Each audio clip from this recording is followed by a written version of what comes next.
Jadi saya ulangi ya, jadi untuk absensi di grup WA ya,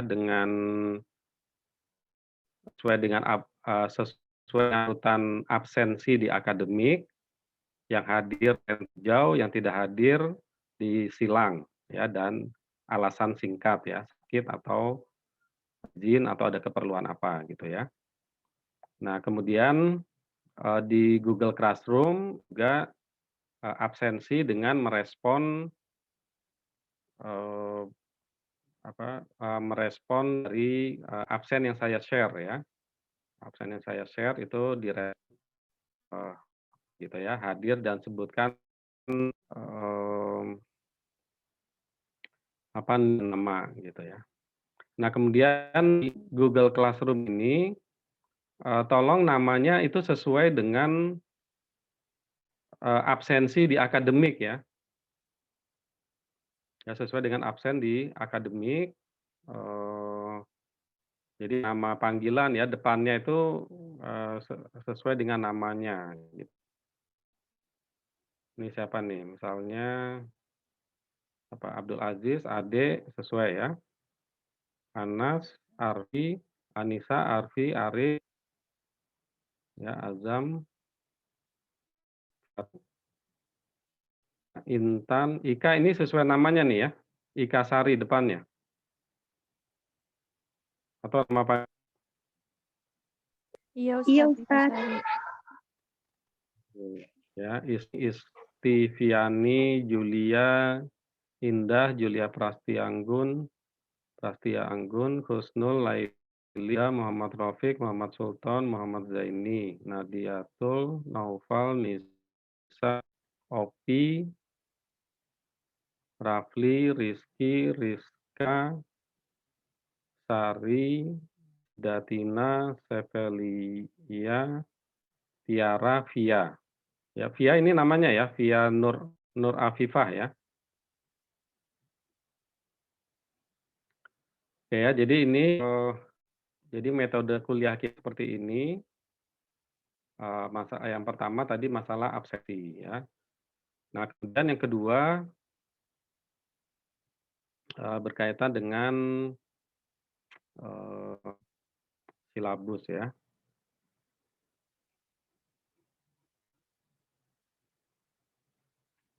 Sebentar ya, saya share.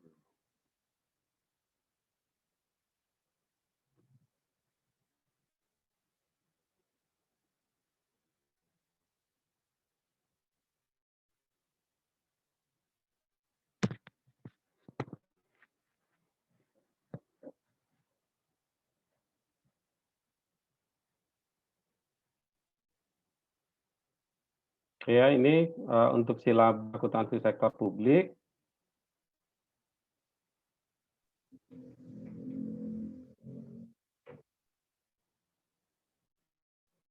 Kayaknya hari ini ya, jam 8 sampai. Kemudian ini email saya ini ya, saya ganti emailnya ya. Biasanya asmail.com, ini asmaildiv gitu ya, pakai F ya belakangnya, yahoo.com. Sudah, yang lain terlalu penuh. Ya, kemudian akuntansi sektor publik, semester ya, kita ya? 6, Pak. 6 ya? Iya. Semester 6. Semester 6.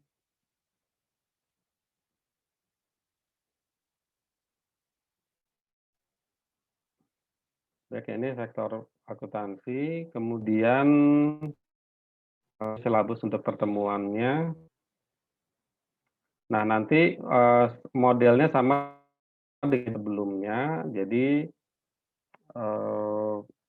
presentasi kelompok gitu ya. Presentasi ini saya sudah bagi kelompoknya 1 sampai 5, 6, 11. Kita apa tadi? 34 ya. Ya 30, tapi kalau 11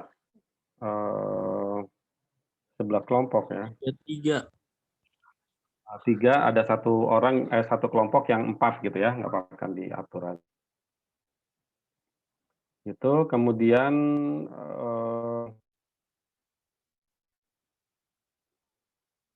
penilaian biasa ya, penilaian saya kira sumber ini juga, bervariasi sebenarnya, ini masih sumber yang lama.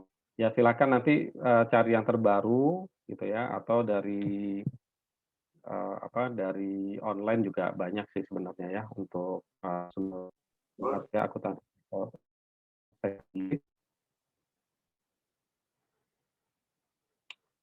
saya biasanya pakai nggak tercatat di sini.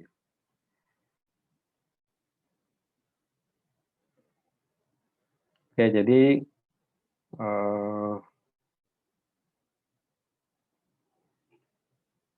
ya saya kira ini ya, jadi yang pertama berkaitan dengan, lingkungan akuntansi sektor publik, ya pengertian, kemudian organisasi sektor publik, perbedaan dan, persamaan organisasi sektor publik dan bisnis ya, ini untuk, pengantar awal.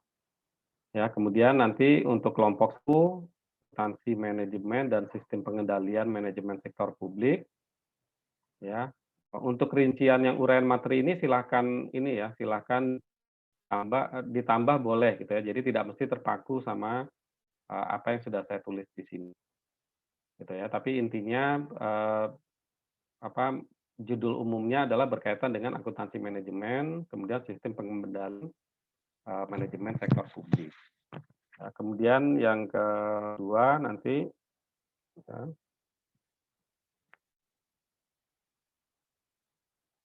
ya, berkaitan dengan anggaran sektor publik,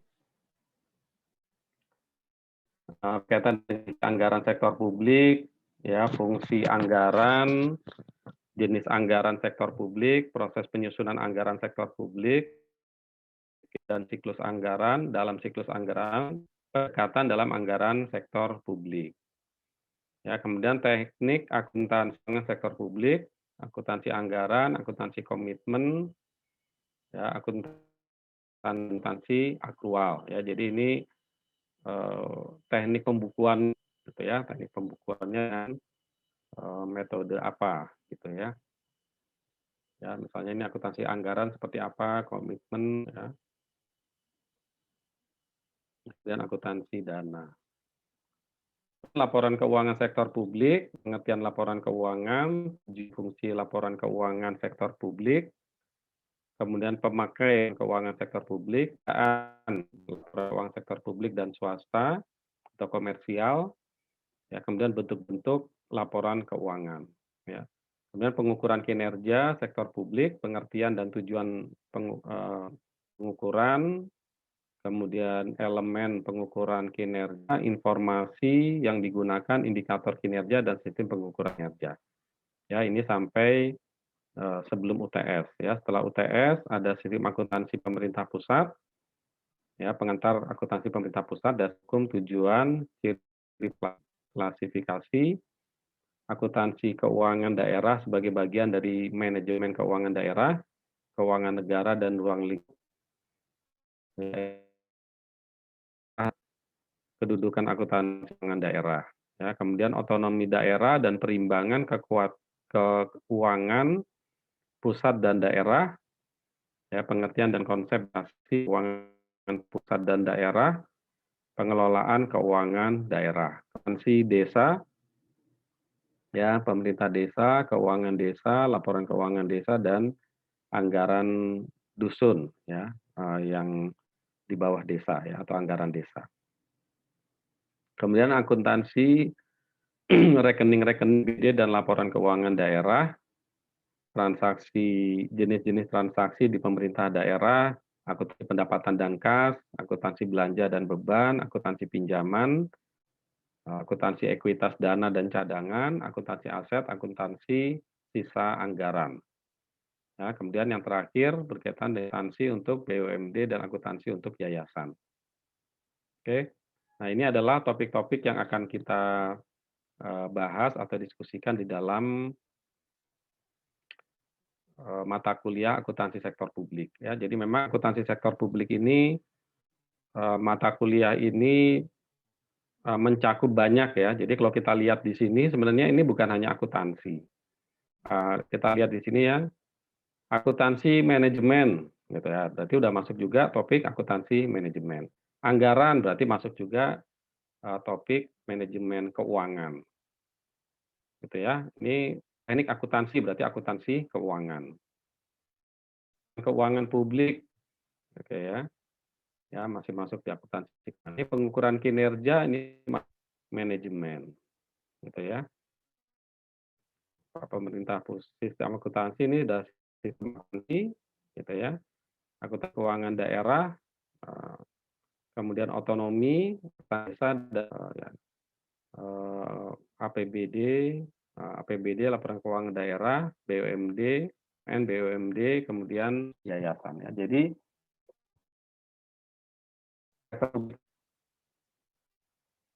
topiknya ini ya apa lebar gitu ya. Nah, jadi memang sangat luas ya, mencakup beberapa mata kuliah dalam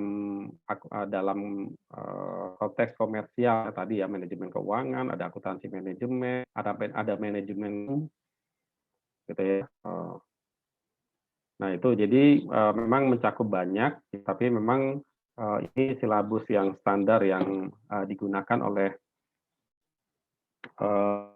semua perguruan tinggi untuk mata kuliah akuntansi sektor publik. Oke ya, jadi ini untuk silabusnya. Nah, untuk kelompok ada pertanyaan bagaimana cara pengelompokannya?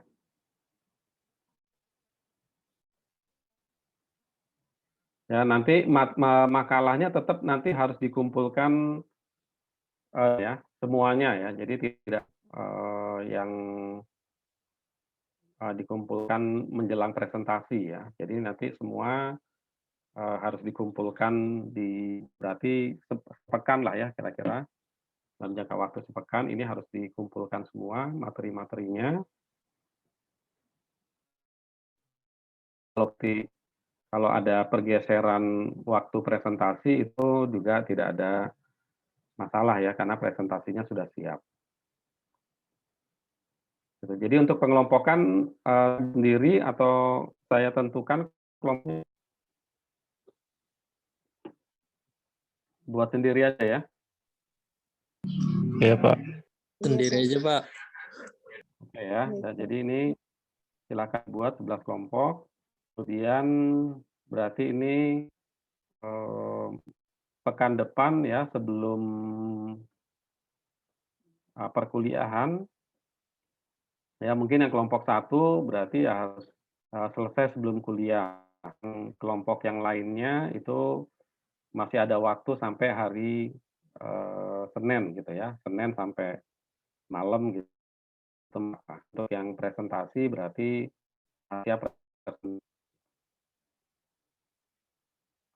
Saya kira itu ada pertanyaan untuk ini? Ada Bapak. Ya. Ya, Bapak, kalau saya nanya buku rujukan yang Bapak pakai itu, kalau boleh tahu penerbitnya dari mana ya Pak, sama penulisnya siapa Pak? Apa penerbitnya dari? Iya, yang Bapak pakai untuk pembelajaran kita, dari mana penerbitnya? Jadi kalau yang referensi referensi yang paling banyak dipakai gitu ya, ini yang karangan Mardiasmo, ini penerbitnya saya agak penerbit Andi ya, saya agak lupa. Nah, atau yang penerbit Salemba 4 gitu ya. Nah, ini yang banyak dipakai ya untuk yang karangan Indonesia gitu ya. Kalau karangan luar negeri sebenarnya dia terbagi di beberapa buku ya. Kalau seperti ini ya, misalnya governmental dan non-profit accounting, ya ini lebih banyak ke teknik misalnya gitu ya.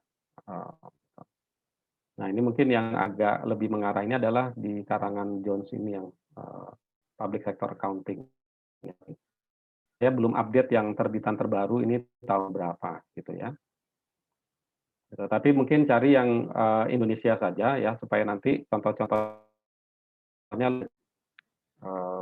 dengan kon Indonesia. Ya, biasanya sih yang paling populer itu Mardiasmo gitu ya, atau yang diterbitkan Salemba 4 ini.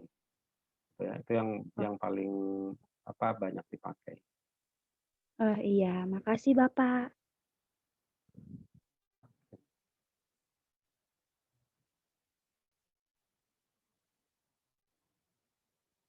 Nanti saya share ya ininya silabusnya.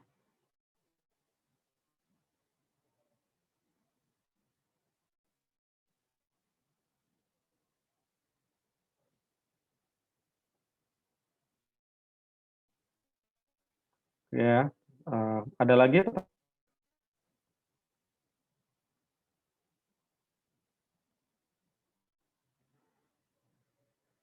Kemudian itu yang pertama tentang silabus, kemudian nanti yang kedua adalah berkaitan dengan tugas ya. Atasnya ya, untuk yang tugas paper.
Tugas.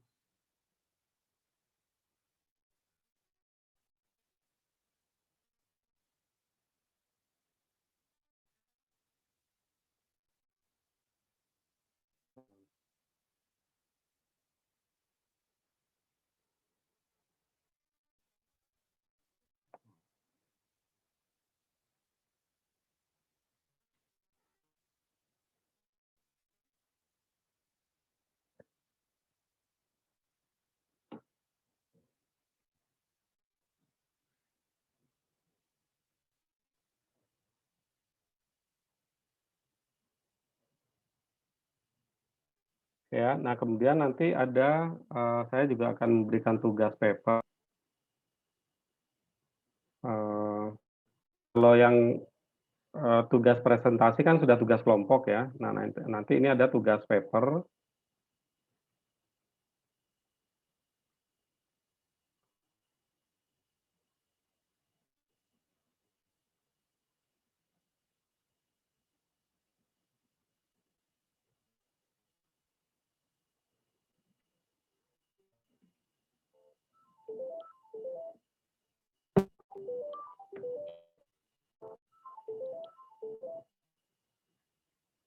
Ya, jadi ini untuk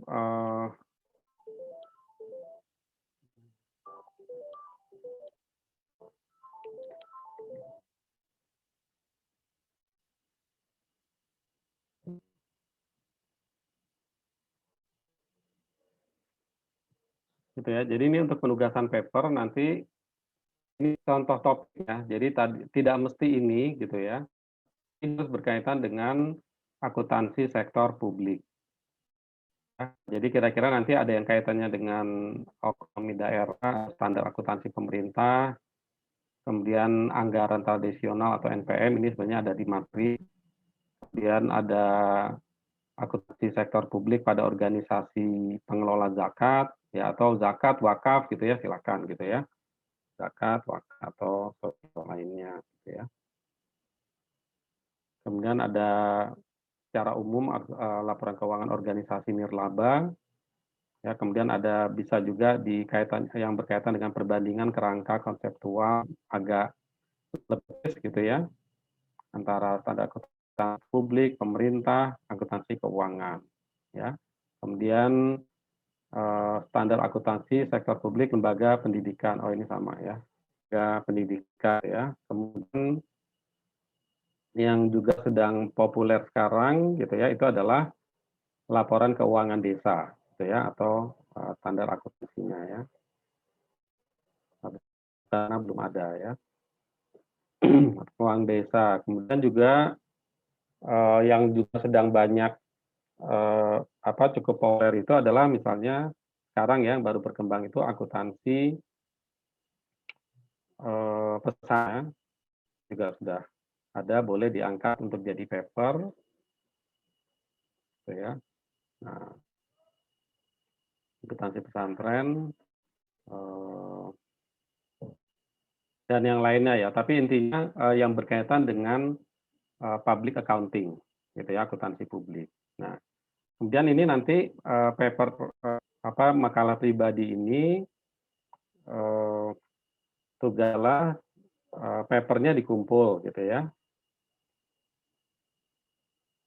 Ya, ini dikumpulkan maksimal 1 pekan setelah UTS ya. Ya, 1 pekan setelah UTS. Atau sebelum aja, biar nggak puyeng, atau sepekan setelah UTS gitu ya. Nah, kemudian ini silahkan dikirim ke media online gitu ya. Nah, ini yang dikirim ke media, kalau yang diterima dan itu pasti saya akan berikan nilai tambah gitu ya. Dikirim ke media online yang umum ya, dengan media online yang pribadi. Kan ada media online yang pribadi, punya website pribadi, Kompasiana, yang skrip, ide gitu ya. Nah, pribadi ya, sifatnya kan lebih pribadi. Ya itu kalau mau dikirim boleh, tapi kalau penilaian saya itu sama aja dengan sama dengan paper yang dikumpulkan secara personal ke saya gitu ya. Jadi tidak saya tambah. Nah gitu. Tapi kalau untuk kepentingan pribadi silakan saja gitu ya, kalau mau dikirim. Kemudian jadi yang dikirim ke media online ini dapat yang media-media online yang publik ya, apakah Depok News atau apa gitu ya, yang berita-berita seperti itu, media-media online seperti itu gitu ya. Nah, nanti di sini nama dan kampus ya, kampusnya disebutkan asalnya gitu ya. Nama dan kampus gitu ya, dan seginya harus disebutkan. Ya, jadi ini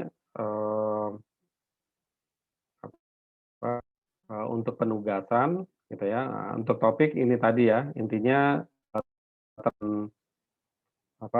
terkait dengan topik-topik yang ada di akuntansi sektor publik gitu ya. Tapi terbatas pada apa yang sudah saya tulis di sini. Gitu ya. Whole paper kira-kira 8 sampai 12 halaman ya. 8 sampai 12 halaman, A4,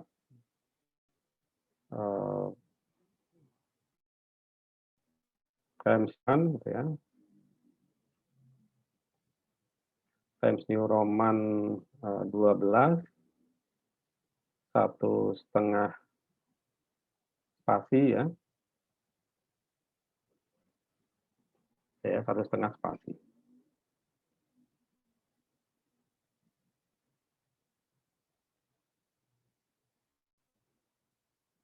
Ya, dikumpulkan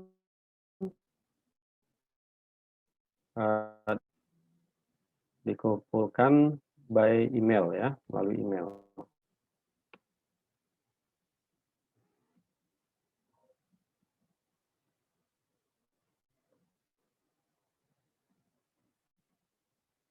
Ya, email pertama Word ya.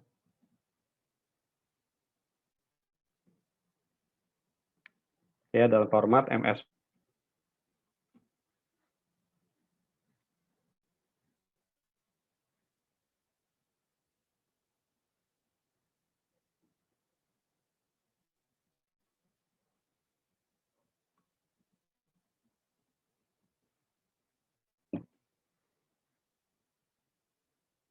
Ya, di sini ada untuk penugasan.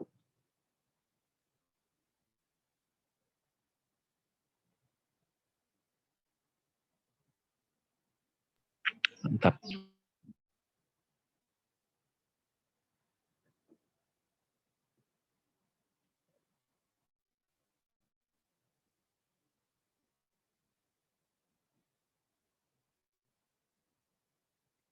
Baik ya, kalau nggak ada nanti akan saya share ini.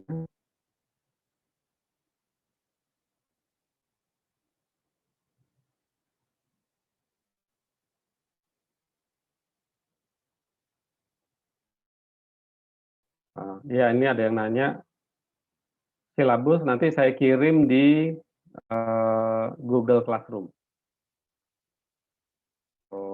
Pokoknya ini semua tugas paper, kemudian silabus nanti semuanya saya di Google Classroom. Intinya semua tugas itu di kalau latihan ya itu di Google Classroom. Tapi kalau tugas latihan itu nanti di GCR ya. Baik ya, kalau nggak ada mungkin saya masuk saja ke material ya, materi yang pertama ini.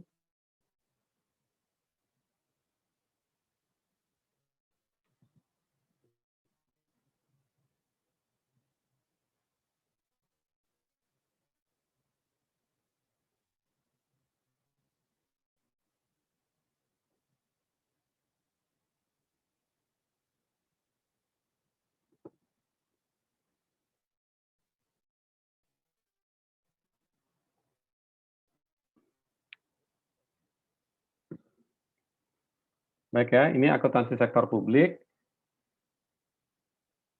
Oke. Tujuh mata kuliah untuk memberikan pemahaman pengertian publik, ya, kemudian menyebutkan karakteristik dari hak asasi sektor publik, ya, menjelaskan implikasi dan karakteristik khas tersebut terhadap akuntansi sektor publik, ya.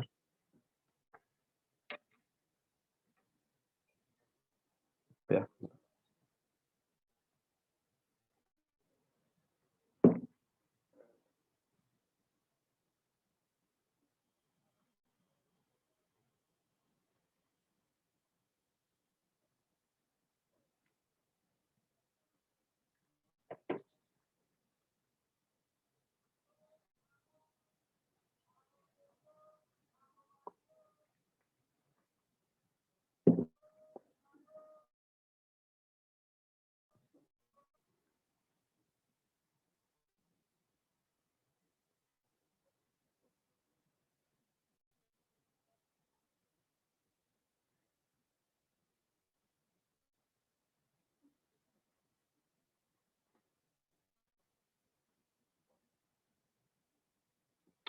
Pengertian publik, istilah publik ini memiliki makna yang berbeda pada setiap bidang ilmu yang berbeda, gitu ya. Jadi kalau kita bicara publik, gitu ya. Nah ini mungkin tergantung definisinya dari sisi bidang ilmu apa, ya. Misalnya pengertian publik di bidang ekonomi itu tentu berbeda dengan pengertian terbaik atau anak-anak bidang ya di bidang politik, hukum atau yang lainnya, gitu ya.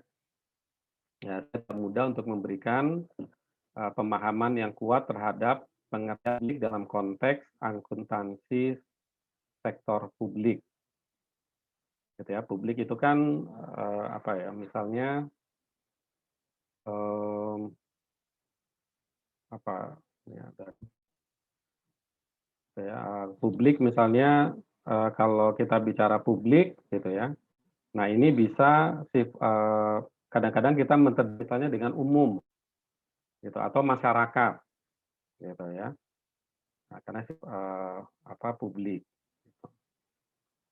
Nah, kalau dari hukum misalnya, hukum publik gitu ya, itu kita juga bisa mendapatkan pengertian yang berbeda.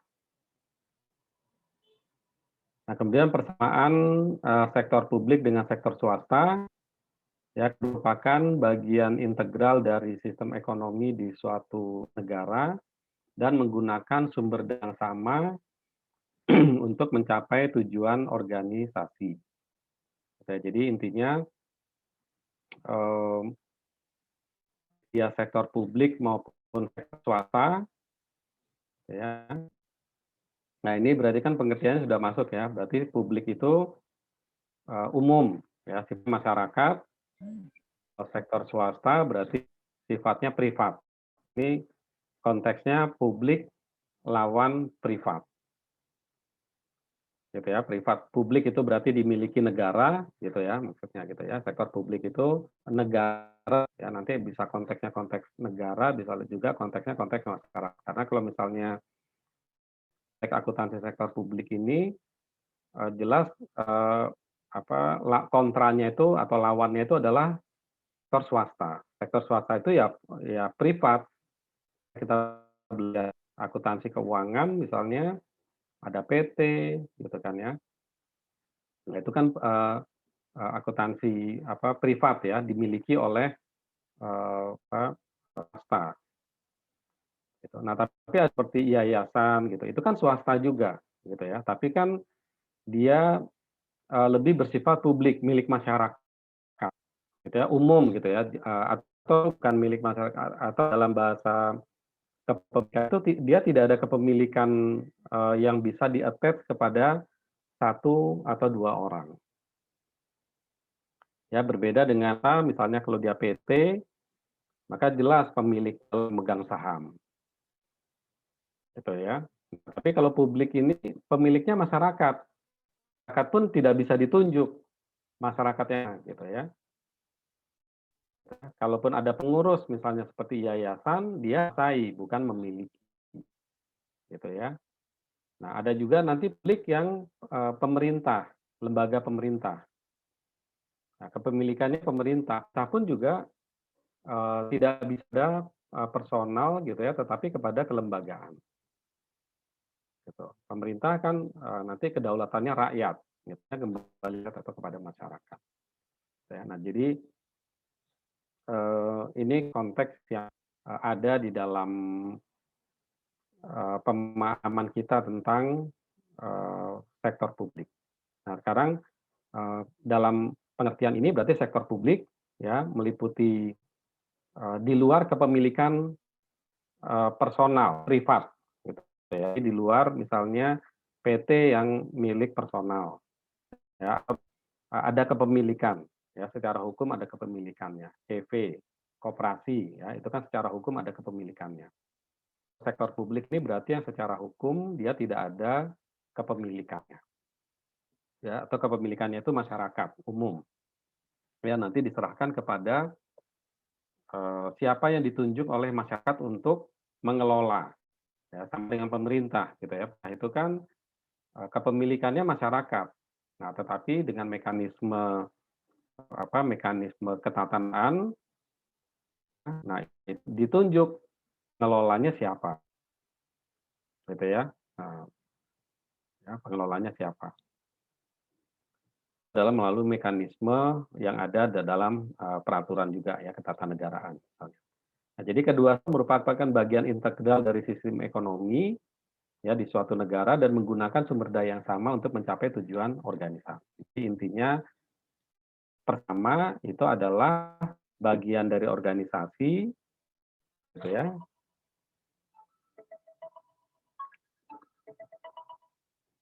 Ya, bagian dari organisasi nanti kemudian intinya mencapai tujuan. Gitu ya. Sektor swasta punya tujuan, sektor publik punya ya, dia mencapai tujuan. Tinggal nanti tujuannya apa. sama atau tidak sektor publik dan sektor swasta. Ya, kemudian keduanya menghadapi masalah yang sama, kelangkaan sumber daya, ya, sehingga dituntut untuk menggunakan sumber daya organisasi secara ekonomis, efisien dan efektif, gitu ya. Jadi ini ya kalau dulu di scarcity ya, kelangkaan sumber daya ini ya oleh Adam Smith gitu ya. Nah, itu kan masalah di dunia ini atau di ekonomi adalah kelangkaan. Nah, karena barang itu langka, ya sumber daya itu sumber daya manusia, sumber daya barang gitu ya, sumber daya alam itu adalah langka atau terbatas. Nah, sehingga kita dituntut untuk menggunakan sumber daya organisasi tersebut sama. Jadi permasalahan yang berkaitan dengan kelangkaan, bagaimana menggunakannya dengan efisien dan efektif, ekonomis. Nah, itu sama apakah dia sektor publik ataupun sektor swasta. Ya, kemudian proses pengendalian manajemen, termasuk manajemen keuangan, pada dasarnya sama untuk kedua sektor. Ya, sama-sama membutuhkan informasi dan relevan.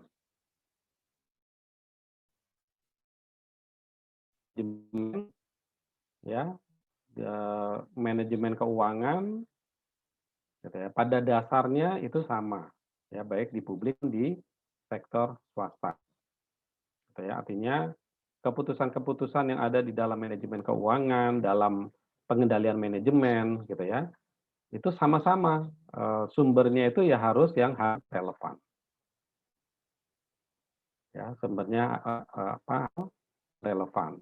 Ya. Jadi ya kalau sudah sumbernya tidak bisa dipercaya, tidak pasti akan mengalami salah dalam keputusan atau tidak tepat dalam keputusan maupun di publik. Juga begitu. Ya, kalau informasinya tidak handal, ya tidak bisa dipercaya, tidak akurat, tidak relevan ya, tidak berkaitan dengan keputusan akan diambil. Ya, artinya itu juga tidak bermanfaat, dan akhirnya dia akan menyebabkan salah dalam pengambilan keputusan. Ya, jadi ini pada prinsipnya sama. Jadi kalau kita belajar manajemen keuangan, kita belajar sistem pengendalian manajemen, ya.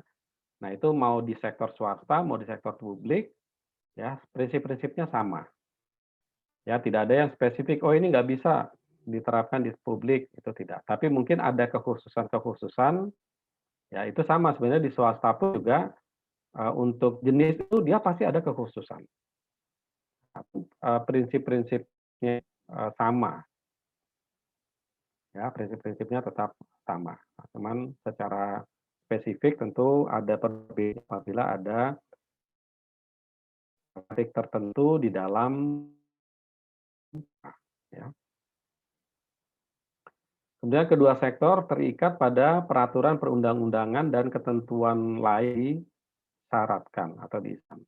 Ya, jadi baik sektor publik maupun sektor swasta semuanya diatur dengan perundang-undangan dan ketentuan lain.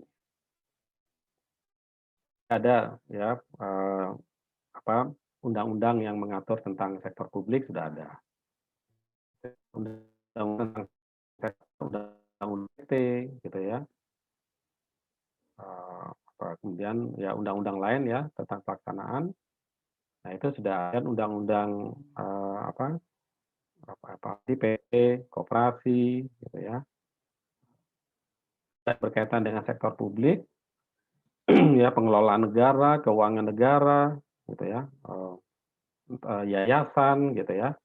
Nah, itu juga sudah ada aturannya tentang diatur dengan undang-undang. Ya, jadi kalau kita mau masuk kepada pengaturan secara teknis, ya itu bisa dengan melihat perundang-undangan, ya, tetapi untuk kajian akademik, gitu ya, secara akademik nanti kita lihat teori-teori yang relevan atau yang berkaitan.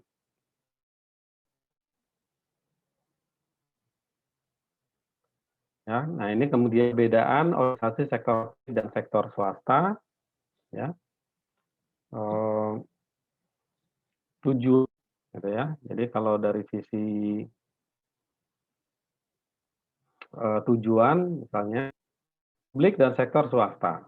Ya, sektor publik ini adalah non-profit motif, sedangkan sektor swasta itu adalah profit motif. Ya, jadi kita sudah bisa membedakan di sini ketika kita mendalami atau belajar akuntansi sektor publik ini beda dari sisi tujuan. Ya, profit motif ya, yang jadi tujuannya profit, jadi itu udah ya PV gitu ya. Nah itu adalah profit ya, profit oriented gitu ya, profit oriented. Nah sementara yang bukan profit oriented maka digolongkan ke dalam sektor publik ya, ya sosial gitu ya, apa lembaga pemerintah gitu. Nah dia tidak ditujukan oleh profit. Ya tadi kalau di depan ini apa?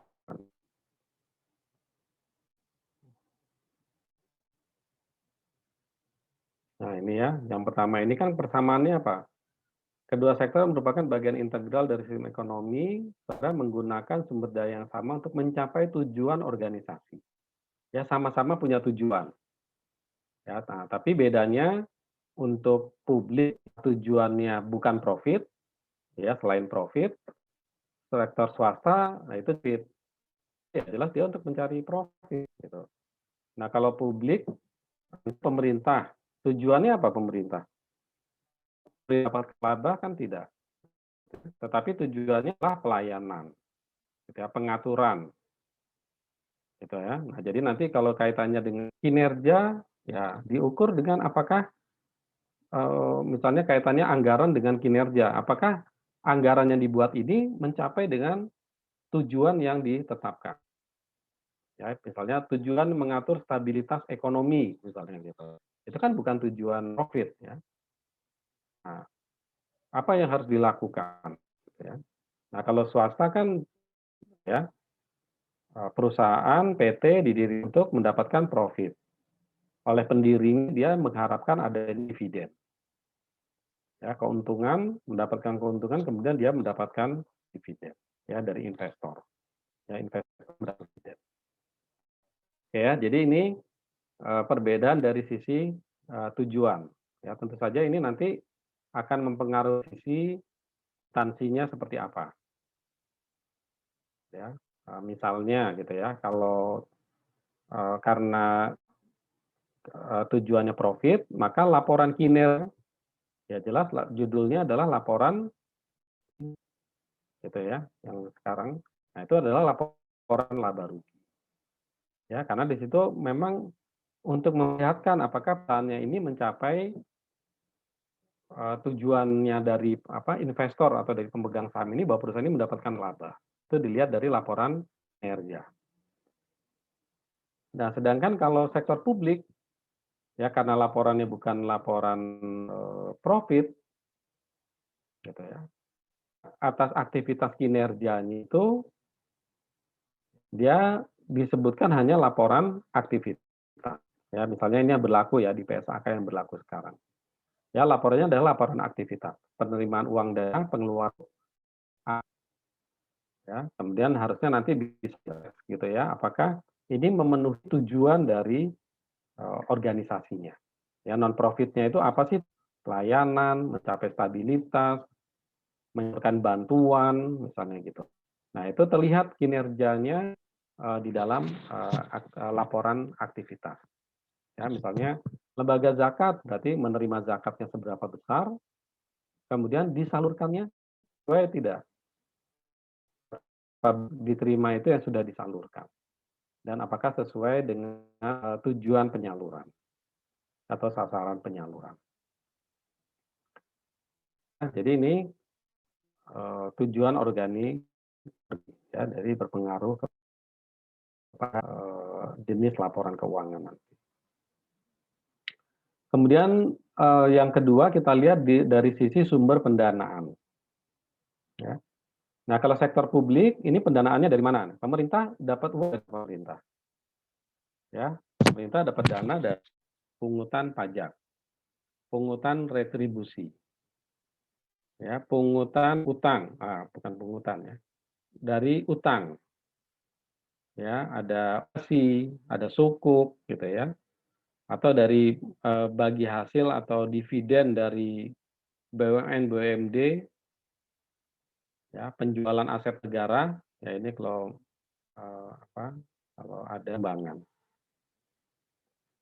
Ya, sumbangan ada ya, sumbang ke negara itu juga ada ya. Nah, ini adalah sumber dari sektor publik. Ya, kalau sumbangan mungkin swasta, yayasan sosial, yayasan zakat,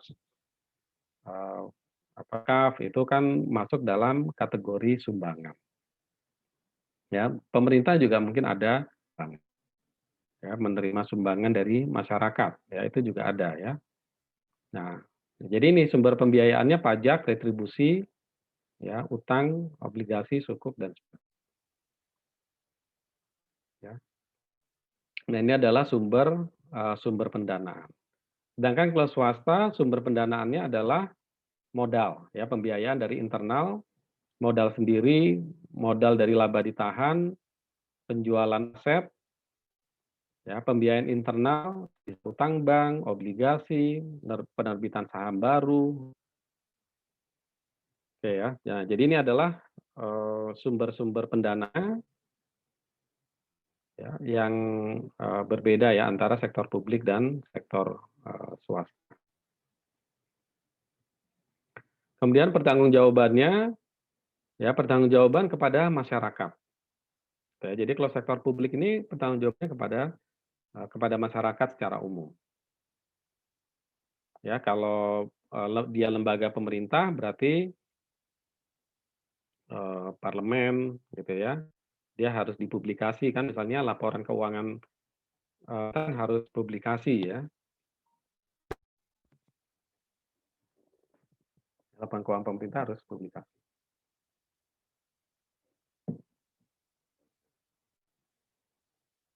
Atau harus dipasang,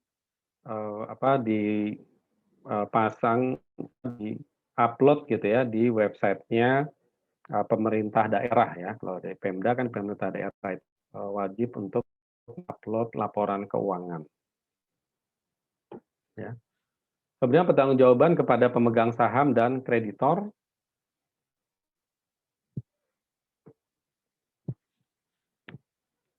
Ya, kalau sektor swasta berarti pemegang saham dan kepada kreditor.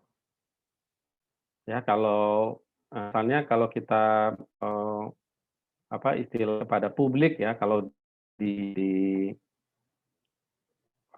pasar modal gitu ya, sahamnya dimiliki publik gitu ya. Nah, ini kan sebenarnya maksudnya gitu ya. Publik itu kan berarti di swasta dimaksud berbeda dengan publik yang dimaksud dari sektor publik. Ya, karena di sana peran publik maksudnya adalah sebagai pemegang saham.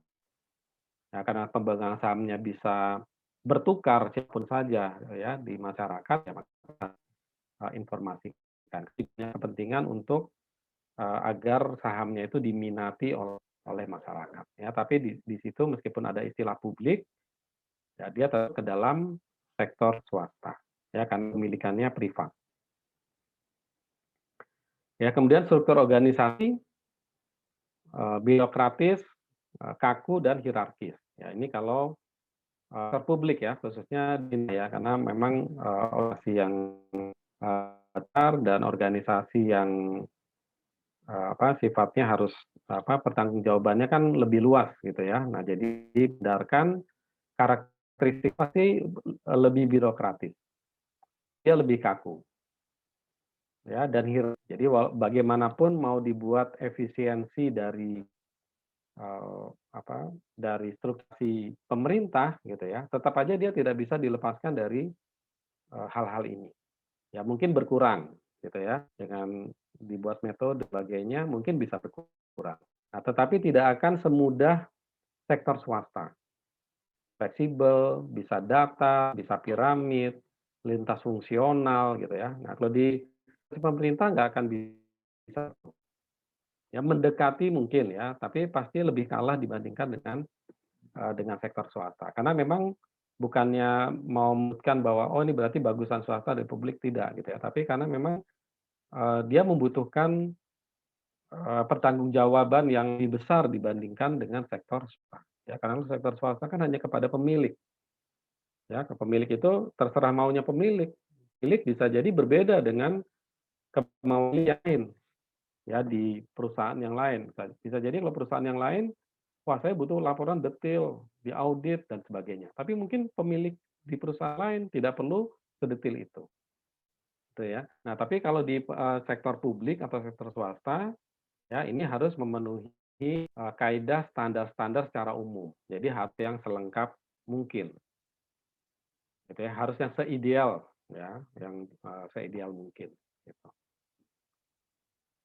Gitu ya, jadi pasti akan lebih birokratis, lebih kaku gitu ya, karena tadi ya untuk memenuhi agar jawabannya itu ya memang benar-benar bisa dipertanggungjawabkan.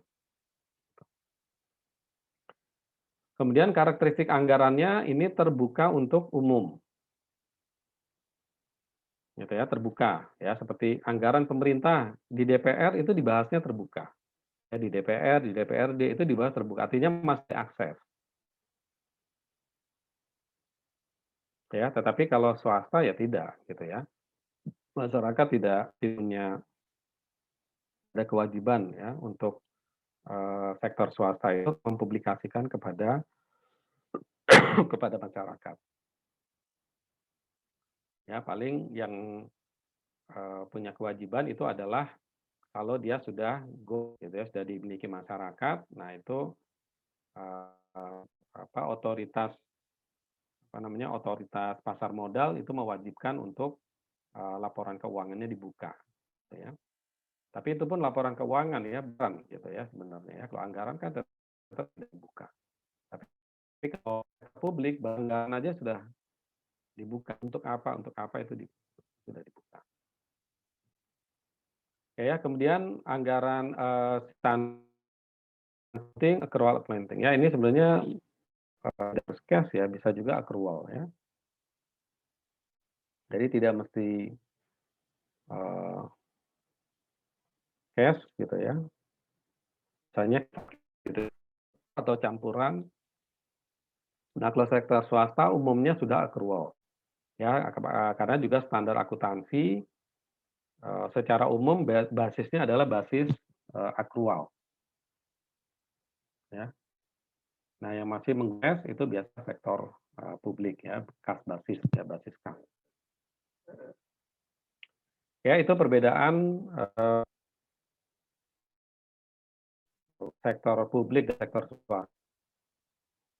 Ya, kemudian sehingga definisi sektor organisasi di sektor publik adalah merupakan penyedia publik. Ya, penyedia barang publik adalah merupakan komoditas rivalry, jadi tidak bisa digantikan ya. Jadi non exclude, jadi barang yang harus ada gitu ya. Gitu. Jadi tidak bisa beda kalau misalnya kita mau pergi itu bisa naik mobil, bus, bisa milih ya. Tetapi kalau barang publik ini kan dia relatif dia tidak bisa memilih. Kalau mau buat KTP ya harus di kelurahan, harus di desa gitu ya. Nggak ada lain menyediakan layanan yang sama gitu ya. Jadi nggak ada pesaingnya ya, non rivalry, non excludable. Gitu. Jadi tidak ada pesaingnya. Jadi harus ke dia gitu ya. Harus belinya ya pelayanannya harus melalui tempat ya itu satu-satunya. Ya, kita mau misalnya perizinan ya harus ke misalnya perizinan ya izin suatu usaha MB misalnya ya harus ke lembaga, nggak bisa ke tempat lain, nggak bisa digantikan oleh yang lain. Ya beda kalau di kota ya ada barang kita nggak mau mobil itu, kita bisa ganti mobil yang lain atau kita bisa naik kendaraan umum. Gitu ya. Nah, jadi ini penyedia barang publik dan biasanya tidak ada penggantinya gitu ya. Ya tidak ada pesaing ya gitu ya. Kalau di swasta gitu ya tidak ada barang pesaing, ya, bukan komplementer. Nah tapi memang itu eksklusif ya, khusus. Nah itu adalah karakteristiknya. Jadi merupakan penyedia barang publik. Jadi kalau pemerintah ngurus KTP, ngurus perizinan, ya apalagi tuh, ya pokoknya segala macamnya dengan perizinan dan pelayanan. Ya meskipun ada juga yang publik ya, misalnya sakit gitu ya, rumah sakit ada rumah sakit pemerintah, ada yang swasta, gitu kan. Pemerintah tadi kan masuk juga kategorinya apa tadi nih?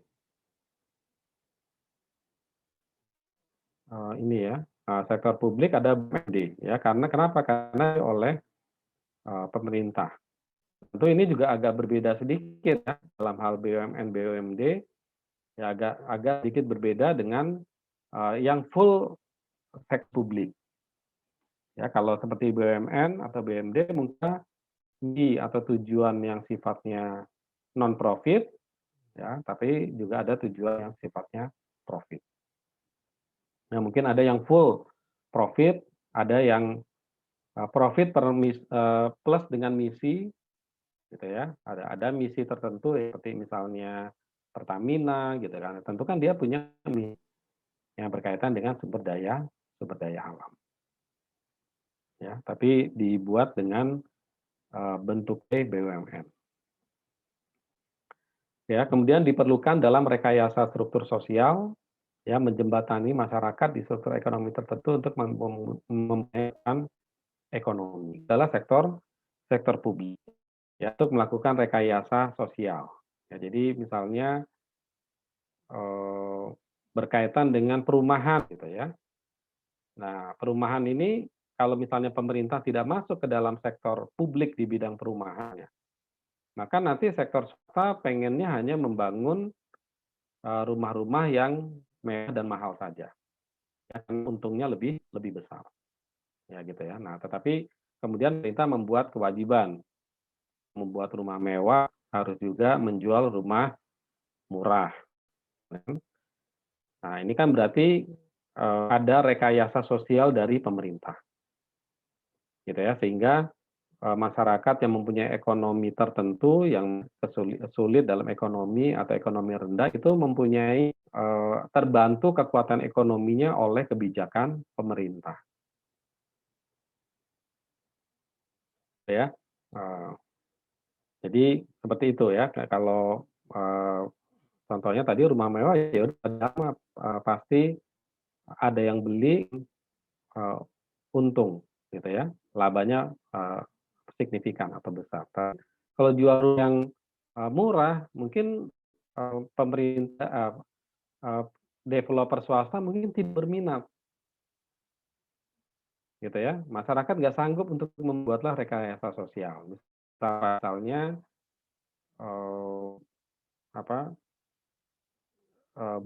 diberikan itu ya, kalau kebijakannya kan bunga ya. Bunganya murah. Jadi masyarakat yang mau beli dapat subsidi bunga dari pemerintah. Ya untuk nyicil ya, untuk angsuran, pinjaman, pembelian rumah. Nah, itu kan berarti membantu sektor developer swasta untuk menjual rumahnya. Kalau enggak kan nggak ada yang mau beli gitu kan. Gitu. Karena rumah dengan kecil dan segala mungkin cost-nya juga tinggi. Ya, jadi tidak berminat. Nah, makanya dipaksa dengan kebijakan pemerintah. Ya, atau seperti berbagai macam dalam ekonomi ya, tata niaga, mungkin berkaitan dengan pertanian, diatur bagaimana, beli pupuk harus seperti ini. Ya harus melalui apa, harus dengan harga berapa. Gitu ya. Kan ada tuh ya, mengatur dan sebagainya ya, untuk berbagai macam keperluan masyarakat. Oke ya, jadi itu adanya rekayasa sosial gitu ya. Kritik utama organisasi sektor publik ya dijalankan tidak untuk mencari keuntungan finansial, melainkan untuk mencapai misi dan tujuan tertentu. Ya, jadi bukan keuntungan finansial. Gitu ya. Bahkan kalau misal sektor swasta gitu kan, oh itu profitnya pendapatan kita 100, kita harus laba 20%. Ya, kalau perlu labanya ditingkatkan menjadi persen, misalnya gitu. Nah itu swasta. Tapi kalau publik, penerimaan pajak 100, semuanya harus dihabiskan untuk untuk masyarakat, untuk pembangunan. Gitu. Jadi bukan berapa sisanya, kemudian sisanya menjadi keuntungan, bukan gitu ya. Karena tujuannya bukan itu, bukan mendapatkan keuntungan, tapi tujuannya adalah agar misalnya mendorong pertumbuhan ekonomi gitu ya. Jadi kan kalau misalnya ada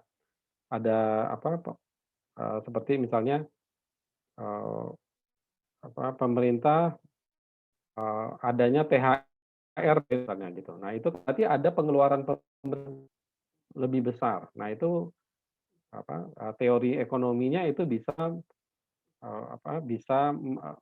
mendorong daya beli masyarakat ya sehingga ekonomi berputar gitu ya. Nah, jadi itu tujuannya adalah kebijakan itu misalnya supaya ekonominya berjalan gitu ya. Jadi misalnya, oh ini harga barang tertentu mahal, gitu ya. Kemudian lakukan operasi pasar, ya operasi pasar oleh pemerintah. Artinya pemerintah, misalnya kan apa nih harga, oh beras langka, gitu. Harganya mahal 15.000, gitu ya, per kilo, gitu ya, atau per liter 15.000. Nah, maka pemerintah melakukan operasi pasar dengan menjual beras dalam jumlah dengan harga 10, maka harga akan turun. Ya, kemungkinannya harga akan turun. Kenapa? Karena supply bertambah. Ya, ini misalnya di sistem di ekonomi makronya, gitu, supply and demand. Oke ya, jadi ada tujuan tertentu. Tujuan apa yang harus dilakukan oleh masyarakat? Sehingga meskipun tadi misalnya, oh masyarakat menjual beras dengan harga murah untuk operasi pasar, ya harga berasnya laba atau ruginya, gitu. Tetapi tujuannya tercapai. Ya, misinya apa? Misinya untuk menurunkan harga beras di pasar. Nah, itu adalah tujuan dari sektor. Kemudian dimiliki secara kolektif oleh publik. Ya, itu tadi ya yang di awal saya sebutkan, ini miliknya masyarakat, gitu, milik publik. Gitu. Sebenarnya tidak bisa dan tidak bisa di atas ya, ditunjuk. Ini ya intinya masyarakat ya semuanya. Nah, tinggal nanti pengelolanya, nah itu ada mekanisme tertentu ya, undang-undang tertentu yang mengatur mekanisme untuk mengelola lembaga-lembaga. Ya. Kemudian kepemilikan atas sumber daya tidak digambarkan dalam bentuk saham sehingga dapat diperjualbelikan ya otomatis ya. Jadi kepemilikan terbagi atas saham nggak ada, tidak ada kepemilikan, gitu ya, tidak ada kepemilikan. Ya, jadi tidak digambarkan dalam bentuk saham, gitu ya, digambarkan dalam akuntansinya kan nanti akun ya, misalnya donasi atau apapun ya namanya nanti bisa dilihat di PSAK dalam bentuk apa nih kuantitasnya, gitu ya. Kemudian keputusan yang terkait dengan kebijakan monitoring didasarkan pada konsensus. Nah ini juga, nah ini sih udah lebih teknis ya. Umumnya pengambilan keputusan itu dilakukan dengan konsensus ya, berbeda dengan sektor swasta yang dengan aktivisnya lebih berdasarkan kepada ini dapat untung atau tidak. Nah, tetapi kalau organisasi publik ini lebih kepada konsensus mana yang terbaik meskipun secara finansial rugi, gitu ya. Nah, tapi konsensus itu memberikan apa tujuan dari yang ini ya misi atau tujuannya itu tercapai, bisa jadi itu akan diambil keputusan. Oke ya. Nah, sampai sini ada pertanyaan barangkali? Sampai karakteristik?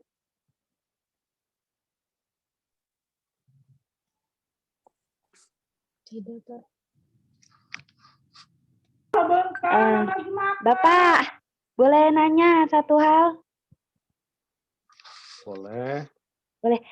Gini Pak, tanya kan di sini katanya dijalankan tidak untuk mencari keuntungan finansial ya, terus mencapai suatu misi dan tujuan tertentu dari sektor publik. Saya pertanyaannya, Iya. Ini siapa ini? Kenapa Pak? Yang nanya apa? Oh iya, lupa maaf. Nama saya Anissa Arum Pratiwi. Ya, dilanjutkan pertanyaan. Iya, pertanyaannya, Ya, lanjut. kenapa Pak nggak kedengeran? Ya, dilanjutkan pertanyaannya, yang bertanya tuliskan namanya gitu ya, supaya nanti. Oh, NIM ya? Iya, nama saya Iya. Anissa Arum Ditulis Pratiwi. di chat ya. Oh, NIM tulis, oke. Pertanyaannya juga Ya, tuh ditulis. namanya. Ya, namanya aja, namanya. Namanya.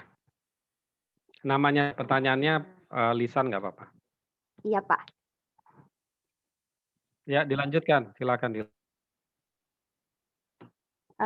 Pertanyaannya gini, Pak, karena sektor publik itu dia tidak mencari keuntungan dan mencapai misi dan tujuan tertentu. Jadi, apakah bantuan pemerintah seperti sumbangan gaji, bantuan langsung tunai kepada banyak kepala keluarga di seluruh Indonesia, itu termasuk dalam misi dari sektor publik juga Kak, Pak? Dan kalau misalnya itu termasuk, bukankah kalau seperti itu bisa menyebabkan inflasi Pak kepada negara kita? Udah Pak, terima kasih. Ya. Oke ya, jadi memang sektor publik ini ya khususnya karena ini pertanyaan kita, ya memang ada misi, gitu ya, ada tujuan yang sifatnya itu tidak tidak finansial ya, mas keuntungan dari sisi pemerintah. Gitu. Nah, kalau misalnya tadi contohnya adalah bantuan sosial, hibah gitu ya, kemudian sifat-sifatnya bantuan. Nah, ya ini adalah berarti misinya, ya tujuannya. Tujuannya apa? Misalnya adalah bagi masyarakat mampu, gitu ya, dia akan dibantu dari sisi keuangan, gitu ya. Barangkali itu tujuannya. Nah, memang berarti tujuannya itu, artinya tidak mempertimbangkan nanti pemerintah dapat keuntungan apa secara langsung ya dengan adanya pemberian bantuan sosial tadi, gitu. Nah, kalau bantuan sosial kepada masyarakat miskin, ya tentu agar masyarakat miskin ini bisa bertahan hidup, kan gitu ya, bisa bertahan. Kalau bantuannya untuk apa lagi misalnya? Untuk apa lagi? Untuk guru, untuk gitu ya. Nah, berarti adalah untuk meningkatkan taraf hidup gitu ya, atau memberikan penghargaan karena sudah mengajar gitu ya, misalnya seperti itu. Ya, supaya kualitas misalnya dari pengajarannya lebih bagus, misalnya seperti itu. Nah, jadi itu ya memang tujuannya itu, gitu kan ya. Nah, kalau efek lainnya tentu secara ekonomi ya, secara makroekonomi gitu ya, secara makroekonomi sebenarnya kan ketika banyak expenditure ya dari pemerintah ya, expenditure dari pemerintah itu kan sebenarnya bukan ekonomi, gitu ya. Dia kan sebenarnya menghidupkan, menghidup ekonomi negara gitu. Nah, ekonomi masyarakat lah gitu kan ya. Nah, kalau kaitannya dengan inflasi, nah ini kan hitung-hitungannya adalah hitung-hitungan tentang apa itu? Kalau inflasi kan ya kalau kebanyakan ya dikeluarkan misalnya mungkin menyebabkan harga uang akan turun gitu ya. Nah, gitu. Nah, tapi ini ada hitung-hitungannya. Nah, gitu ya. Misalnya bantuan sosial itu apa banyak bandingkan dengan beredar ya. Ini mungkin sudah kajiannya lebih ke kajian makroekonomi gitu ya. Tapi tentu ini ada pertimbangan ya, udah pasti ada pertimbangan ke arah sana ya. Jangan sampai juga itu menyebabkannya inflasi. Tapi kalau sejauh ini sih sejauh yang saya pahami gitu ya. Nah itu hal-hal yang sifatnya bantuan belum sampai kepada mengganggu yang berkaitan dengan inflasi. Karena biasanya lebih banyak kepada Eee, itu kan moneter ya, lebih ke uang beredar gitu ya. Nah, tetapi kalau pemerintah dari APBN itu sebenarnya kalau lebih banyak kajiannya itu justru dia menghidupkan perekonomian, ya bukan kaitannya dengan spend secara moneter. Kalau secara moneter ya uang kertas, uang beredar dan sebagainya gitu ya, M1, M2 gitu ya. Nah itu jadi saya kira tujuannya tadi gitu ya, mungkin ada misinya apa gitu ya, silakan aja misi membantu guru, membantukan misalnya gitu ya, pesantren gitu, atau lembaga-lembaga sosial gitu ya, agar dia bisa berperan lebih besar di masyarakat gitu ya. Nah, tentu berkaitan dengan inflasi itu, neter dibandingkan ke, keuangan negara gitu ya, APBN. Saya kira begitu ya. Ada lagi yang lain yang mau bertanya?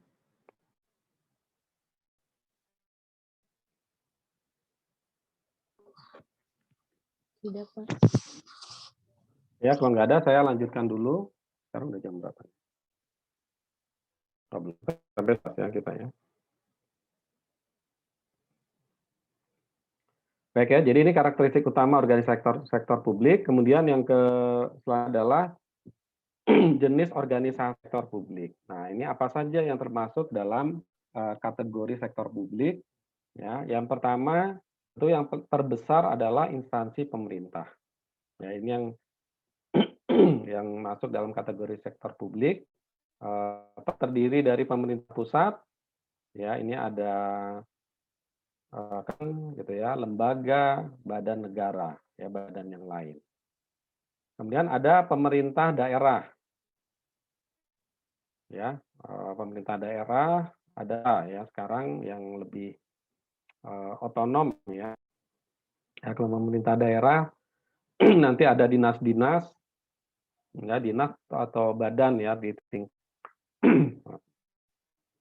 Nah, kemudian juga nanti desa. Desa ini mungkin beberapa tahun terakhir juga lebih menjadi ini ya, menjadi populer ya. Ya karena ada kalau dulu beberapa lalu mungkin 10-15 tahun yang lalu populer adalah kabupaten kota ya karena ada otonomi daerah. Ya pertama kali dilakukan otonomi daerah menjadi populer.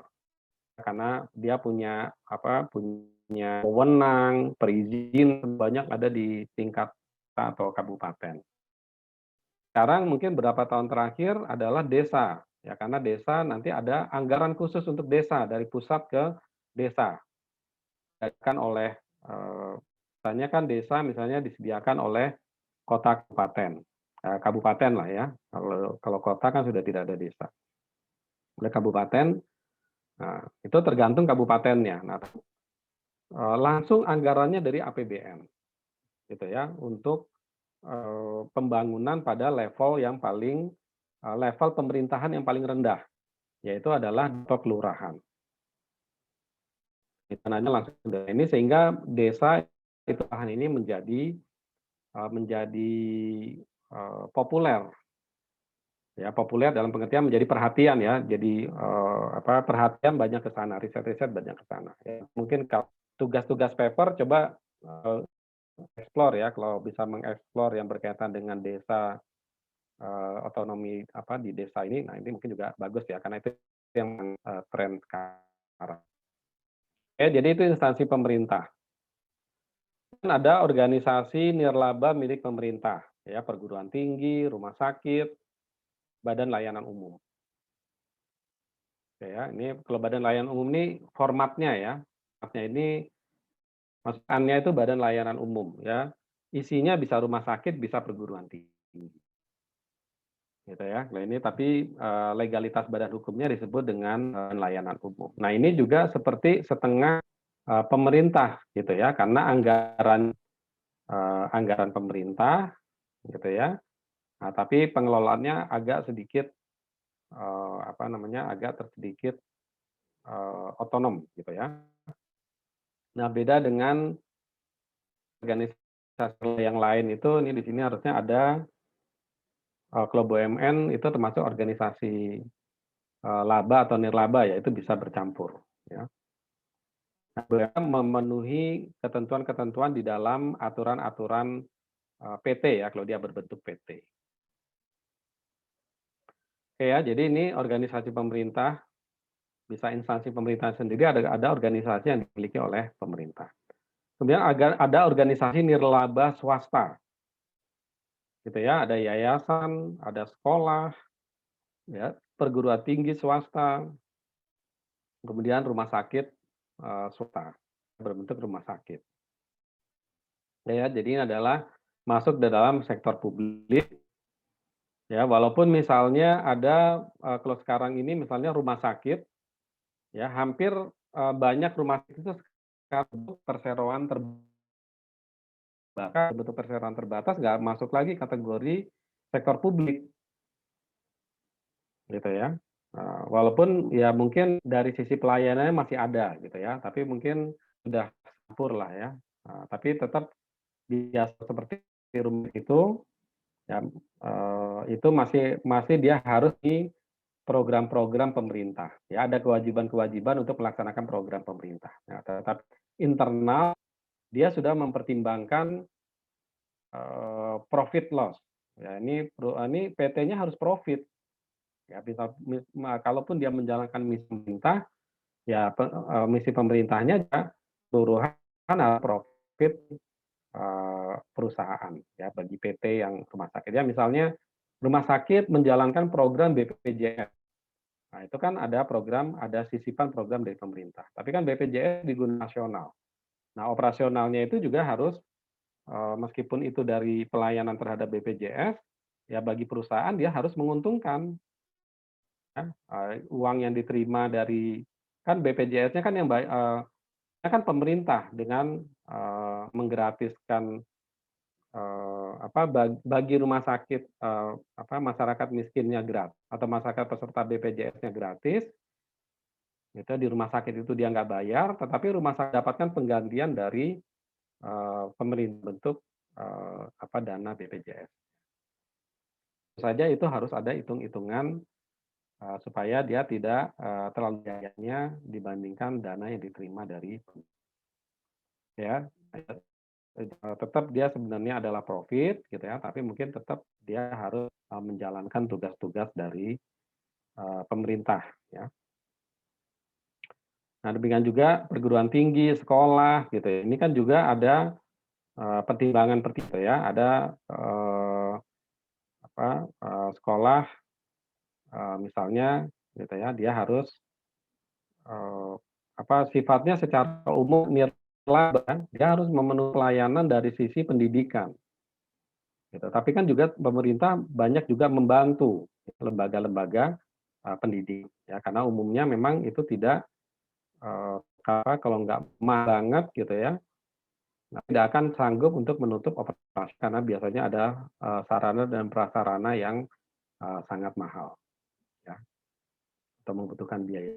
Nah, tapi secara umum, masuknya, ke dalam aktivitas nirlaba, ya, maksudnya ke dalam aktivitas nirlaba, eee, dan biasanya berbentuk yayasan gitu ya. Kalau sudah berbentuk PT, nanti di sisi lain ya, misalnya kaitan dengan masalah perpajakan, kaitan dengan masalah perlakuan-perlakuan yang lain itu nanti akan masuk ke dalam profit oriented gitu ya, kalau sudah berbentuk PT ya. Seperti rumah sakit itu sekarang banyak berbentuk PT. Ya, kemudian tempat ibadah, nah ini kalau ini udah lebih murni ya, masjid, gereja, lembaga swadaya masyarakat ya, lembaga-lembaga rumah yatim piatu ya, panti ureda ya, ya dan sebagainya itu umumnya lebih banyak kepada publik ya, sektor publik yang sifatnya sosial. Gitu. Sehingga banyak penerimaan tadi sumber-sumber pendanaannya dari sumbangan. Banyak penerimaannya dari sumbangan. Ya, seperti kalau lembaga zakat, gitu, lembaga amil zakat itu kan semua penerimaannya kan dari sumbangan zakat.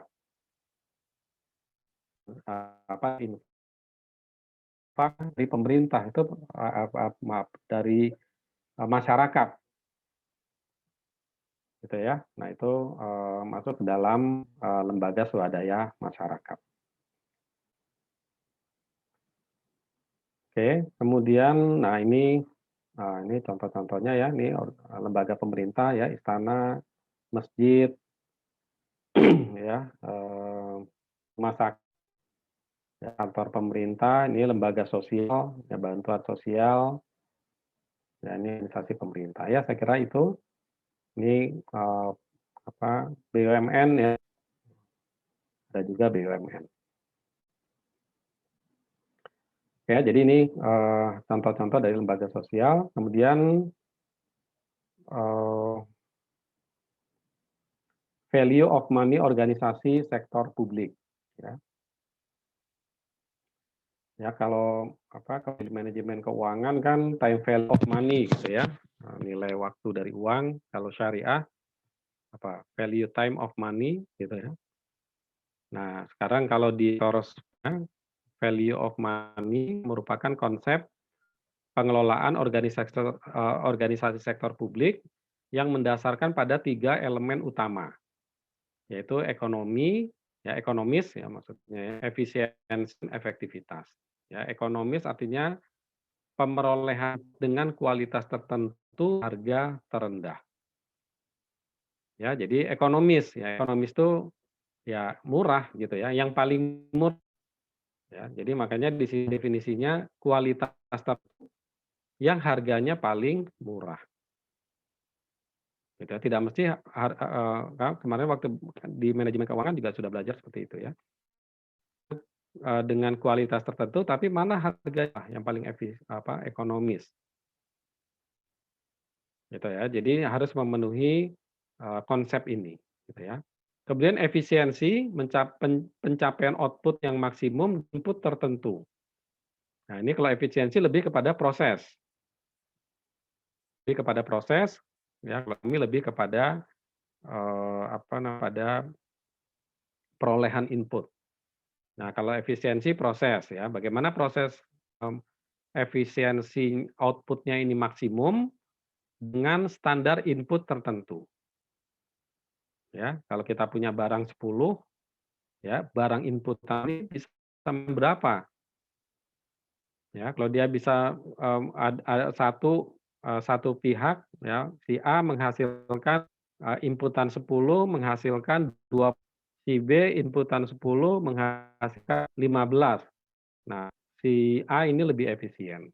Ya, dengan input sama mencapai output yang lebih mahal. Ya, atau dibalik gitu ya. Kita ingin mencapai output 20, A dan B mencapai output, si A membutuhkan 10 inputan, sedangkan si B membutuhkan 12 inputan. Ya, tentu si A menjadi lebih efisien. Ya, jadi ini lebih ke proses. Ini juga saya kira ini secara umum baik sektor publik maupun swasta ini juga perlu efisien. Kemudian efektivitas ya, tingkat pencapaian hasil program dengan target yang ditetapkan atau outcome dengan output. Ya, tingkat pencapaian hasil program dengan target yang ditetapkan. Nah, ini adalah kaitannya dengan tujuan yang hendak dicapai. Ini tujuannya tercapai ya dengan dana anggaran yang sudah disediakan ini tujuannya bisa tercapai apa tidak? Tujuan untuk, melancarkan lalu lintas ya antar kota A dan kota B. Maka dibuat peningkatan jalan ya, nah gitu kan. Nah, maka dengan anggaran berapa supaya jalan raya itu, dengan kualitas tertentu, bisa melancarkan arus ya, tidak mudah rusak dan segala macam misalnya gitu ya. Efektivitasnya dengan anggaran misalnya sekian miliar tercapai, jalannya menjadi arus lalu lintas menjadi lancar. Gitu ya. Jadi ini adalah, ekonomi efisiensi dan efektivitas. Ya, efektif, gitu ya. Nah, ini harus dipenuhi oleh, sektor publik. Ya, swasta sih sebenarnya ekonomis efisiensi dan efektivitas sudah, ini ya, sudah menjadi, basic ya. Ya, dia ingin mencapai laba gitu ya, mencapai laba yang tinggi. Jadi pasti dia pengen pengen efektivitas, ingin penjualannya tercapai, gitu ya. Dia ingin berhemat, ya supaya labanya lebih lebih besar. Nah, tapi kadang-kadang kalau organisasi sektor publik gitu ya, nah ini kan ada karena tidak dinilai berdasarkan labanya gitu ya, sisanya, nah itu yang penting anggarannya keluar, kadang-kadang, anggaran gitu ya. Kenapa? Karena yang penting tujuan misalnya, jalan gitu kan ya, anggarannya terlalu besar dengan anggaran 1 miliar itu sudah bisa membangun jalan ini, tapi kemudian dibuat 1,5 miliar sehingga terjadi pemborosan, gitu ya. Atau misalnya lembaga pendidikan, cukup dengan, prasarana, eee, misalnya meja kursi misalnya gitu, tetapi kemudian, dengan harga yang lebih tinggi atau mungkin, dengan kualitas yang sebenarnya tidak perlu. Nah, itu kan menjadi, tidak tercapai masalah efisiensi atau ekonomisnya. Gitu. Nah, tapi karena tidak dinilai dengan sisa anggarannya, yang dinilai adalah, "Oh ini terlaksana, programnya terlaksana." Intinya jalan ada, bisa melancarkan arus lalu lintas. Ya, kemudian, untuk kegiatan belajar mengajar, meja kursinya ada, gitu ya. Nah ini, kadang-kadang karena tujuannya adalah untuk penyediaan barang dan jasanya, ya bukan labanya. Nah, kadang-kadang, kurang memperhatikan masalah-masalah yang berkaitan dengan ekonomis, efisien, dan efektif. Nah, karena itu di dalam materi akuntan publik ini menjadi penekanan. Gitu. Uang ini tetap, harusnya dia bisa dihemat sehingga bisa dimanfaatkan untuk, kepentingan yang lain, gitu ya. Nah, ketiga hal tersebut merupakan pokok dari value, namun beberapa pendapat perlu ditambah. Nah, ini juga bisa ada tambah, eee, selain ada 3 hal ini ya, ekonomis, efisien, dan efektif, tambah lagi dengan equity ya, keadilan mengacu pada adanya kesempatan sosial yang sama untuk mendapat dan, kesejahteraan ekonomi. Ya, jadi keadilan, sosial gitu. Nah, jadi ada, eee, jadi kalau misalnya, oh ini ada, tata niaga industri tertentu ya, semua masyarakat yang pengen melakukan harus bisa, bisa dibatasi sama, orang-orang, dibatasi pada kriteria yang memang tidak bisa, berperan gitu ya, tidak bisa ikut masuk. Kemudian pemerataan equality. Ya, penggunaan uang publik tidak terkonsentrasi pada kelompok tertentu, melainkan secara merata. Ya, jadi APBN, anggaran itu harus merata kepada publik, gitu. Makanya mungkin tadi juga pertanyaan, kenapa ada bantuan sosial dan sebagainya, karena mungkin bisa jadi APBN itu, anggaran negara gitu ya, kan itu kan mengatur tentang tata niaga, tentang ekonomi, gitu. Mungkin yang mendapatkan banyak manfaat adalah, sektor swasta yang kaya begitu ya. Sektor swasta yang memang kaya, dia memanfaatkan misalnya, oh impor, dia bisa impor. Dia bisa nah itu kan ada kegiatan itu adalah karena, pemerintah, mengeluarkan anggarannya melalui anggaran negara. tapi tidak mampu, tidak mempunyai kesempatan, ya karena tidak ada kemampuan. Maka kemudian subsidi silanglah dengan dengan tadi ya kebijakan-kebijakan sosial. Gitu. Jadi kalau misalnya tidak ada kebijakan sifat sosial, berarti anggaran negara itu banyak dimanfaatkan oleh atau manfaatnya banyak kepada kelompok-kelompok tertentu, gitu ya. Nah, tapi dengan adanya kan misalnya pemerintah itu ada pendidikan 20% misalnya gitu kan ya. Pendidik gitu ya. Kemudian ada dana hibah, ada bantuan untuk pendidik dan sebagainya, itu adalah untuk memberikan pemerataan ya, karena dia berada pada sektor-sektor yang tidak mudah mendapatkan manfaat secara ekonomis. Mungkin, oh ini gajinya kecil, dan sebagainya gitu ya. Oke, jadi itu bisa equity ya harus konsepnya juga harus equity dan equality. Ya, kemudian manfaatnya adalah meningkat pelayanan publik. Gitu ya, tentu meningkatnya pemerintah ya, kita dalam contoh tadi berarti misalnya dia juga memberikan pelayanan kepada publik secara merata. Gitu ya. Kemudian meningkatkan efektivitas pelayanan publik ya. Berarti tercapai sasarannya gitu kan ya dan juga efektif ya. Kemudian menurunkan karena hilangnya efisiensi di dalam dan penghematan di dalam penggunaan input ya. Jadi menurunkan biaya pelayanan publik artinya ini efisiensi bisa dimanfaatkan untuk pelayanan yang lain ya, mestinya seperti itu. Ya, pengertian dan ruang lingkup. Ini udah jam 10:30 ya, sebentar. Masih ada kuliah lagi sekarang? Ya, saya lanjut dulu ya, sedikit.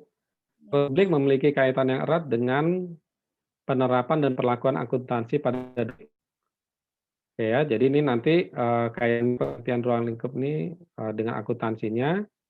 Jadi kaitannya dengan penerapan perlakuan akuntansi pada domain publik. Dan domain publik sendiri memiliki wilayah yang lebih luas dan kompleks dibandingkan dengan sektor swasta. Ya, itu tadi ya, karena tidak ada kepemilikan, kemudian bisa organisasi apa saja selama dia tidak profit oriented.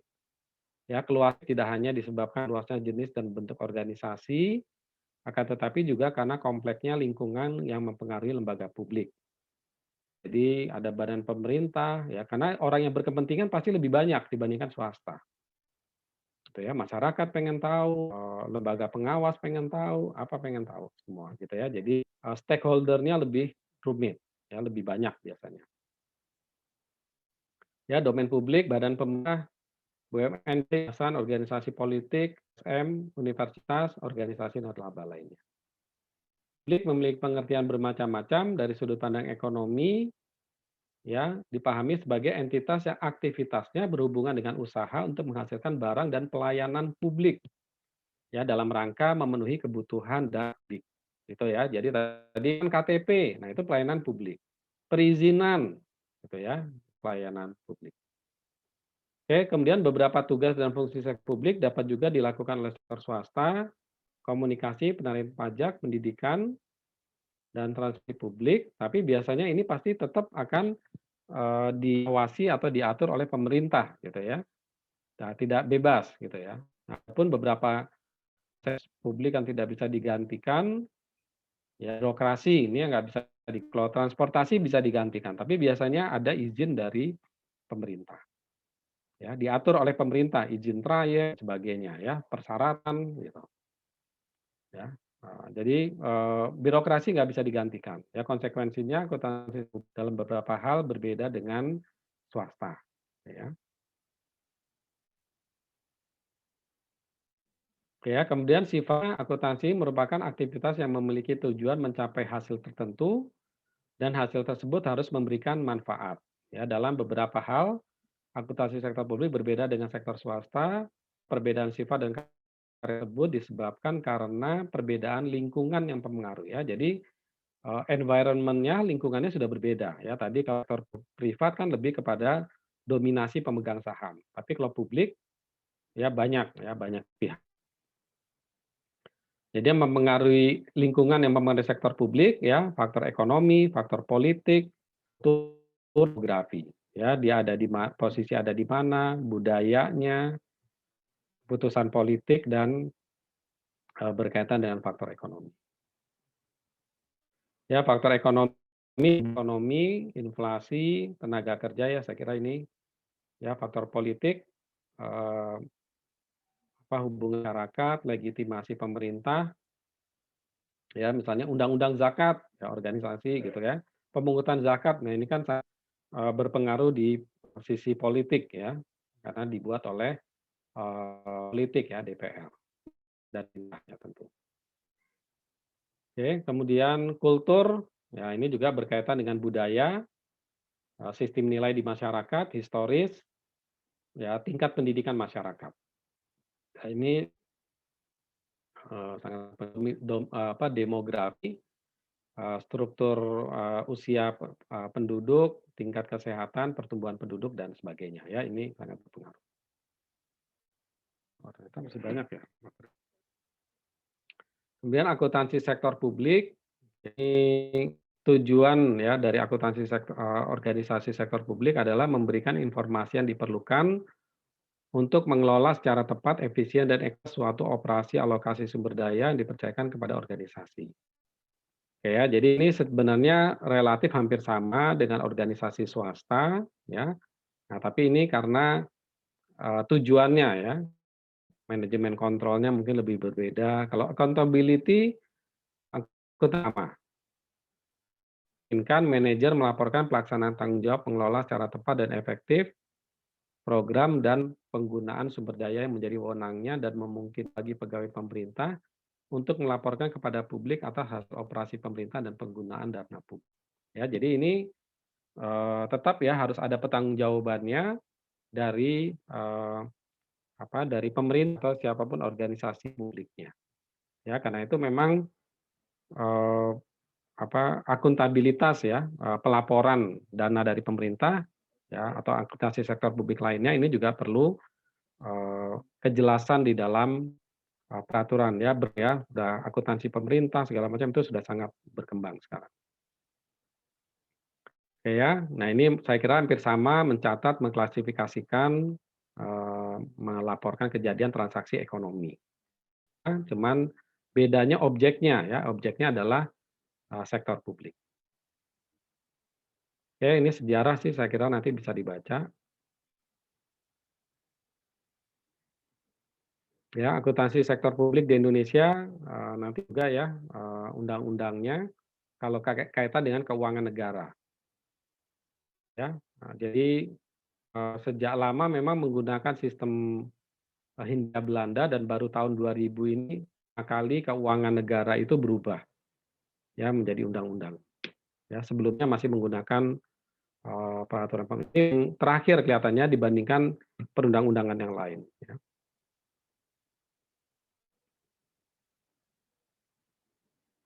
Ya, akuntabilitas publik, kewajiban pihak pemegang mana untuk memberikan pertanggungjawaban menyajikan laporan keuangan kepada mengungkapkan segala menyajikan, melaporkan, mengungkapkan segala atas dan kegiatan yang menjadi tanggung jawabnya kepada pemberi amanah yang memiliki hak dan kewajiban untuk meminta pertanggungjawaban. Ya, jadi kalau pemerintah berarti kepala daerah, presiden itu pertanggungjawaban kepada siapa? Publik diwakili misalnya lembaga legislatif. Kalau sektor swasta mungkin ada yayasan, misalnya ada pengawas, gitu ya. Nah itu mungkin bisa menjadi sarananya. Ya, akuntabilitas vertikal dan horizontal. Privatisasi merupakan salah satu upaya perusahaan publik untuk meningkatkan efisiensi dan efektivitas perusahaan publik. Gitu ya. Oke, saya kira karena sudah jam 10:30 ya.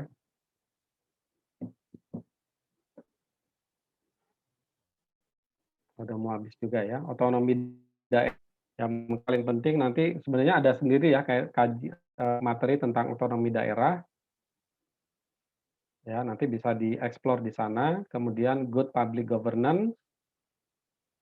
ya good public governance ya. Saya kira ini nggak bisa di materi yang lain. Baik, sampai sini ada pertanyaan sebelum kita akhiri? Pak.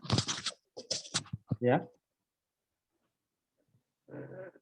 Nggak ada ya. Kalau nggak ada pertanyaan, saya kira kita cukupkan ya untuk pertemuan pertama pada pagi hari ini.